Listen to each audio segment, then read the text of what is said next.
Direction Kiev, la Russie a bombardé l'Ukraine avec des drones et des missiles dans la nuit. On compte au moins 4 morts à Kiev, la capitale. L'alarme aérienne a sonné tôt dans la nuit. Des bombardements dans différentes régions quelques jours après une vaste offensive ukrainienne contre des bases aériennes russes. La région de Ternopil a subi une attaque aérienne massive. On retrouve Gulliver Krag, notre correspondant à Kiev. La riposte russe aux attaques ukrainiennes audacieuses de ces derniers jours a été très massive dans la nuit.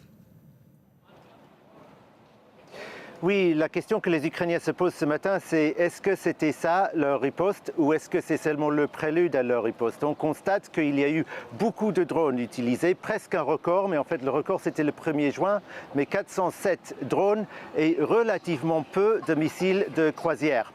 L'analyse optimiste serait que suite à ces bombardements ukrainiens des bases aériennes de la Russie ne dispose pas de suffisamment d'avions pour lancer plus de missiles de croisière. L'analyse plus pessimiste serait que ce n'était qu'une sorte de prélude où ils ont voulu juger où ils ont plus de chances de bien frapper, où il y a des faiblesses dans les systèmes de défense antiaérienne en Ukraine pour préparer une frappe encore plus forte qui serait à venir peut-être cette nuit ou la nuit suivante. Je vous rappelle que fin mai, début juin, la capitale Kiev avait été très lourdement ciblée 3 nuits de suite. Alors c'est cela qu'on redoute en Ukraine. Le gouvernement ukrainien rappelle aussi que si c'est une riposte, il faut le considérer absolument comme une riposte asymétrique, puisque ces frappes ukrainiennes visaient uniquement des bases aériennes militaires, alors que là, un peu partout dans le pays, il y a eu des frappes sur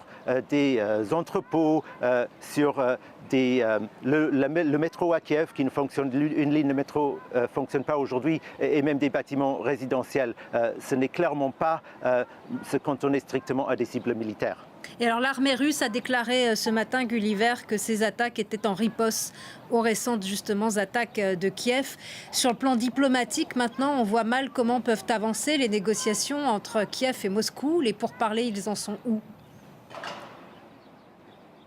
Bon, ça c'est évident, mais je pense qu'il est de plus en plus évident pour tout le monde que s'il peut y avoir des avancées dans ces pourparlers, c'est seulement après l'été, parce que la Russie a renouvelé ses offensifs dans le sud-est de l'Ukraine et aussi dans le nord-est, dans la région de Soumy, où ils essayent d'ouvrir un nouveau front et de prendre encore plus de territoire.